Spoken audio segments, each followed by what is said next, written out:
Ashley Francis with Blue Sage Counseling and Wellness, the holistic psychotherapist here in Charlotte, North Carolina. So today's video is about how long to anticipate being in therapy. This is by far one of the most common questions that I get, and unfortunately there is no hard and fast rule to be able to determine how long you're going to be in therapy.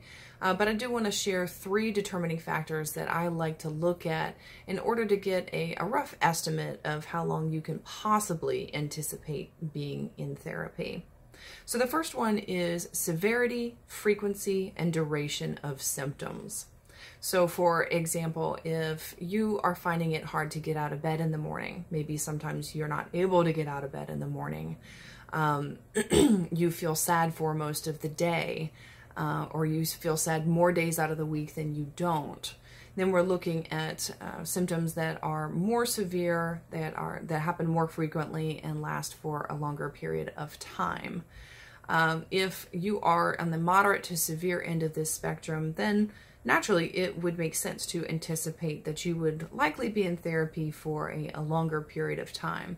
But again, this isn't always necessarily the case every single time. It depends on some other factors as well.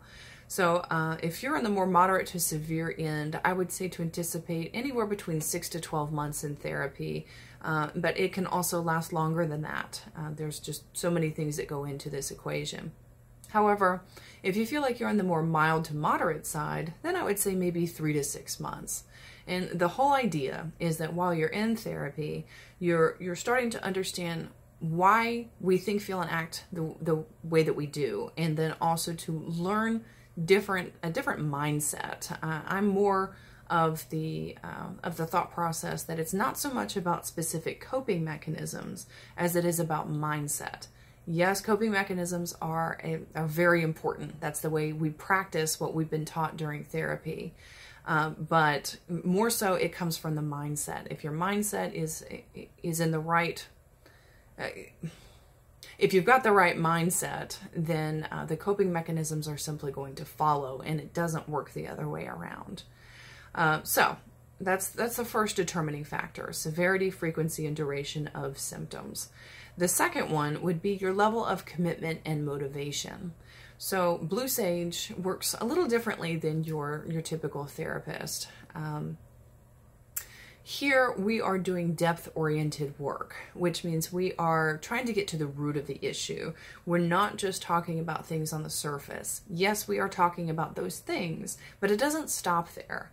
So we really need to have a client that is at a place in their life that they have the readiness to be able to roll up their sleeves and really get to the ugly, mucky types of things that's contributing to the problems that remain in your life, and also help to explain why maybe you're not making the progress that you thought that you would, or you're having an issue that you thought you were over, but it keeps coming back up over and over and over again.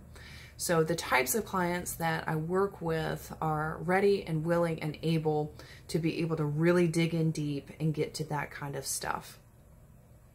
And then the last factor would be how well resourced you are. And what I mean by that is looking at your support system. And this does not always mean quantity. For me, I feel like it is quality over quantity every time.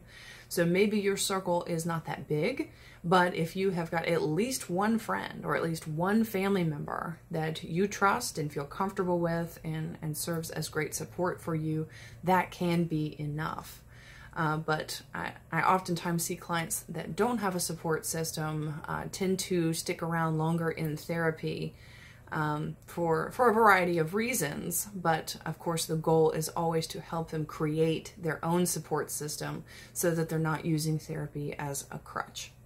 So to review, the 3 things that I like to look at to determine how long you're going to be in therapy, that would be the severity, the duration, and frequency of your symptoms. It would be your level of commitment, motivation, but also readiness, and then looking at how well resourced you are.